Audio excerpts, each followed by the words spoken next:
the only legendary Jasper Batman Crump CEO.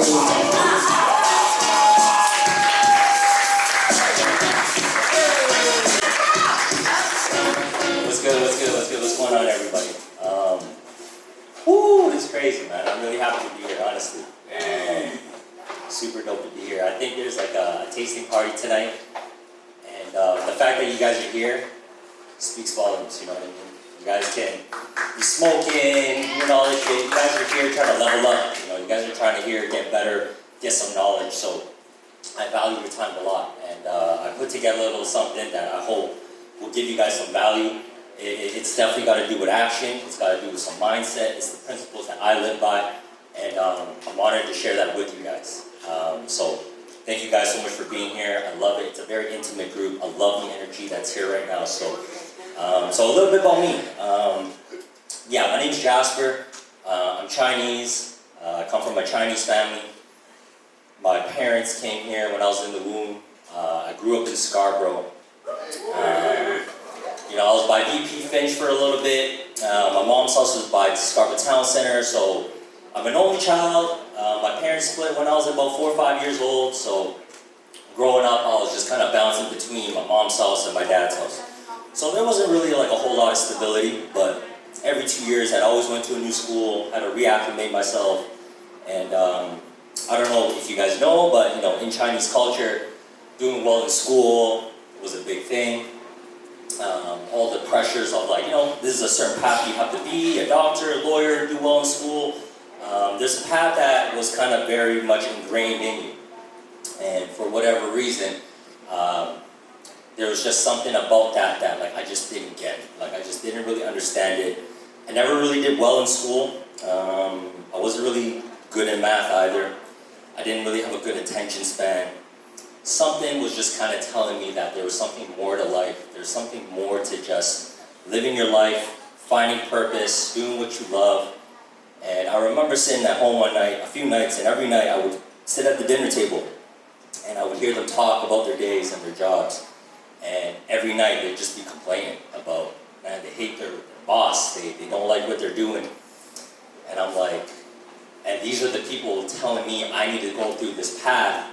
And I look at them, and they're not even enjoying what they're doing. And things just didn't make sense to me, right? So that was kind of my upbringing. I love basketball. I grew up in Scarborough, so it was a very diverse crowd. I have tons of different friends and all sorts of people. That's what I enjoyed doing.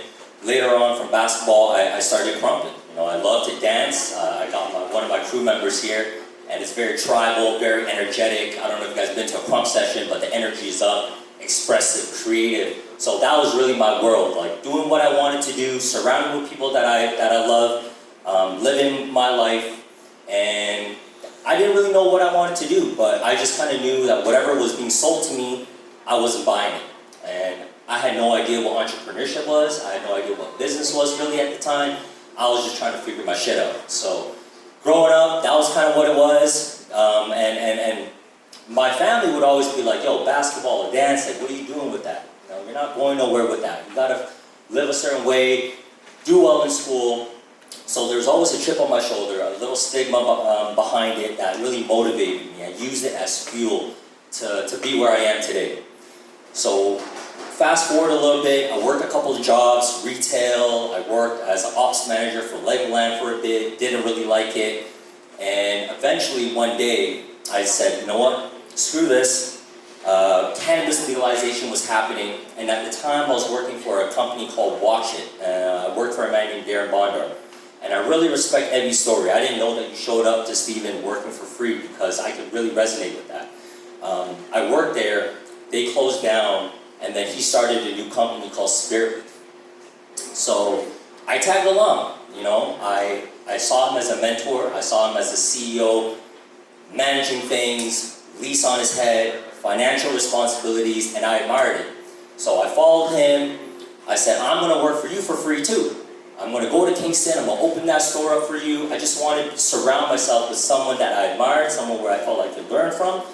And that kind of began my journey. And I said, on my way to working for him, I'm like, you know what, screw this. let me open a store in Scarborough, let me pave my own way, let me create my own success where I'm not depending on anybody, and prove to my family, my parents, the people that doubted me, that I could make my own success and I don't need to follow their path and I can live life on my own terms. So that kind of led me to opening Spiritleaf Scarborough, right? Took every dollar I owned, line of credit cards. My mom helped me with some money, which was huge. I got leverage because I built a relationship with Darren. He trusted me, he knew what I was capable of. So I levered everything that I could. And applied for the lottery license, didn't get it. Went to the second round, didn't get it either.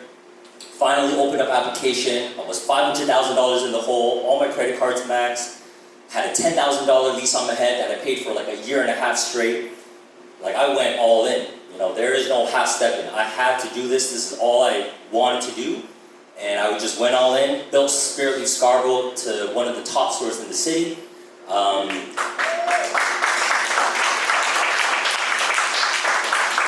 And then a year ago, I had the opportunity to take over a second location out in Pickering. And then through that, you might have seen me, I do a lot of marketing, I do a lot of creative and pushing my own business. And now recently, I've created a content agency, which is a marketing business that was really built off of the backs of my Spiritleaf locations. So that's just gonna give you guys a little background about me and where I came from. That's my story. I'm going to share with you guys some tips today that resonates with me, that was derived from my experiences. So take what's useful, leave what's not. But I really just want to share these things with you. I want you guys to understand, I'm not this rich corporate guy that's talking to you. You know what I mean? Like I'm a poor guy that made money that through hard work. So these are lessons that I want to share with you guys, all right? So let's just get right into it. First thing first, before I talk about action, I think the number one thing that I've found out when I work with guys like Steven, guys like Darren, very successful people, they all have one thing in common. It's not intelligence, it's not network, it's not wealth, although it helps. The one thing that they all had in common was hunger. They all had a desire. They all had a reason to push forward. So before I continue this talk, I need you guys to understand what it is that you're hungry about. What is it that you have a desire for? What is your reason? What is your driving force that's going to allow you to work and take action and not see results over a long period of time, but yet you're still willing to put in the work? You have to have your desire. You have to have the hunger, because if you don't have a reason, you don't have your why, you're not going to be able to endure the pain it takes for greatness. So really think about that first and foremost, right? For me, I wanted to retire my mom. I wanted to prove people wrong. These are my driving forces. And I find that when your reason to push is bigger than you, it's powerful. It's more powerful than serving yourself. You have to have that ability to find that desire, find that hunger. So that's number one. Just put that up there. That's the meta point. All these things don't matter if you don't have a reason, you don't have a desire, you don't have a hunger. So the first tip I'm going to say when it comes to taking action, from what I've noticed, is that your mind has to be your number one ally in all things. Let's say that again. Your mind has to be your number one ally in all things that you do. And I've realized that when you go from 0 to 100,000, when you go from building your first business, every time I talk to somebody, the reason why people fail is because their mind is not on their side. They've already come up with reasons as to why it's not going to work out. They've already said that, well, what if I fail? What if I post this content? Nobody likes it. What if I embarrass myself? Your number one enemy in this world is yourself. It's not your competition. It's not that they've outmaneuvered you or they out-strategized you. 99% of dreams die simply because you've already defeated yourself. You've already self-betrayed. You've self-sabotaged yourself into telling yourself why it's not going to work. So the number one thing I would say is make sure your mind is on your side at all times. So I'm going to give you guys a little example, right? So I had a friend that came to me and he was like, well, Jasper, what if there are days where I don't feel like working? Or what if there are days where I just not feeling it, this happened to me in my life, I can't do it. And in my head I'm like, this guy's asking me how to deal with the treachery and the betrayal of having your own mental state work against you, preventing you from achieving your dreams. And I'm like, betrayal and treachery is something you should never have to deal with. It is one of the most heinous crimes, is one of the things that is the most looked down upon crime in all of civilization is betrayal. So let's say I have my store, yeah? And I got 3-4 stores in my territory. And I'm going to war with them. And let's say I got 4 more stores opening up. What do you guys think is more dangerous? The stores that are in my area, or the person on my team leaking information to my competitors and shooting me in the back? I can deal with my competitors. They're in front of me. Self-betrayal is so looked down upon because it's hard to defend against. You can't see it coming. You don't know, but by the time you get hit, it's too late. So betrayal needs to be it needs to disgust you. Every time your mind tells you, put it off, do it later. Every time you panic, it's self-betrayal. Every time you procrastinate, it's self-betrayal. Every time you tell yourself you'll do it later, your mind is attempting to betray you, and you need to catch it and be like, that's not happening today. We have enough competitors, we have enough enemies, we have enough people who are all trying to gun at you guys. We all have enemies in our life in some way, shape, or form. So the idea that my mind is not going to be on my side is quite frankly laughable. I have enough problems, my mind needs to be on my side. Okay, so that's number 1. Rewire your brain to making sure it's always on your team, no matter what. Second point. When we talk about taking action, you need to retrain how you look at the task. So I love Evie's story, how she came to Stephen asking to work for free. People always view taking action, and they always measure output by dollars. And let me tell you, man, you can't measure everything by dollars. You know what I mean? Like, there's so many things you can measure your output by. You could gain influence, you would get attention, you can measure it by reputation, you can measure it by rapport. If you train your brain to say, what is the ROI of me doing this task? Am I getting paid right now to do this work? You will never take action because you're always measuring it through the wrong metric. You have to flip your mind and say, how can I gain from this experience? What could I learn?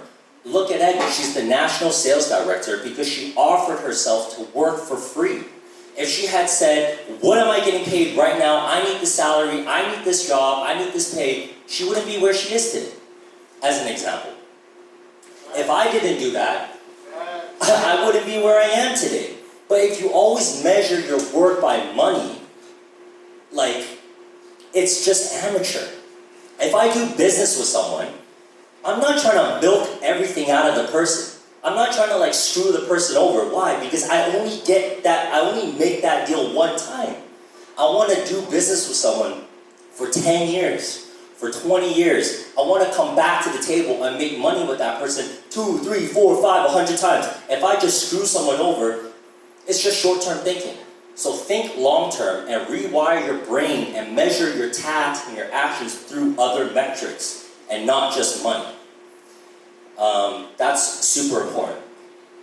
I can go on forever, man. But I'm going to just try to keep it tight. Back to the first point of aligning your mind.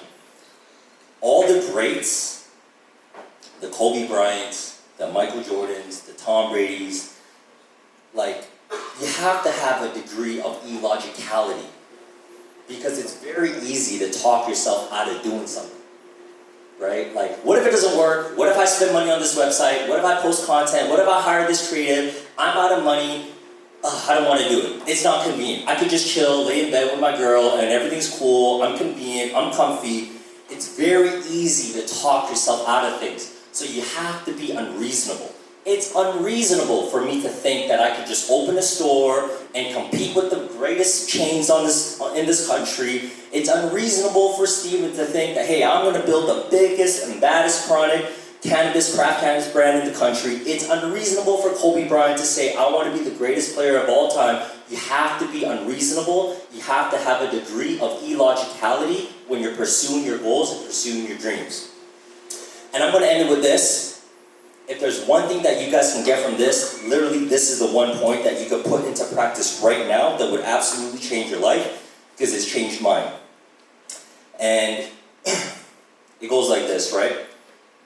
The moment you set your sight on an opportunity, the moment you set your eyes on something that you want, make it a rule that you have to immediately take action within the first 5 minutes that will force your future self to follow up. I'm going to say it again.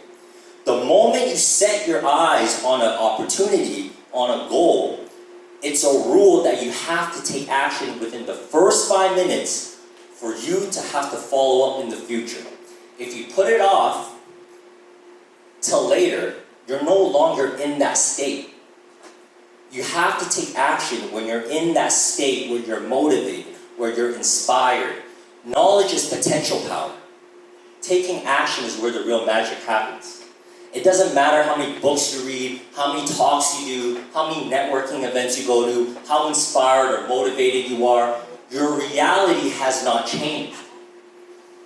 You're going to leave this place in the same reality as you came in. The only way to change your reality is if you actually take action. So implement that rule into your daily life. It's changed mine. It's expedited my growth. It's happening in real time. I don't delay. I attack. When Ebby asked me to do this talk, I just said yes. Yes, yes, yes, yes. I'm doing it.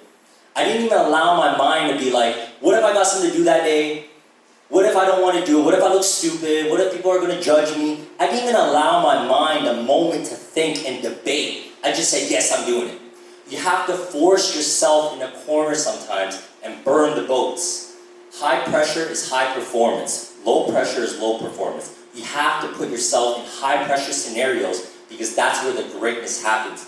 You cannot allow yourself to debate and talk yourself out of shit. Do not self-sabotage. Do not self-betray. You are your biggest ally and you are your biggest supporter. Procrastination is the assassination of all destination. Alright? Thank you guys so much.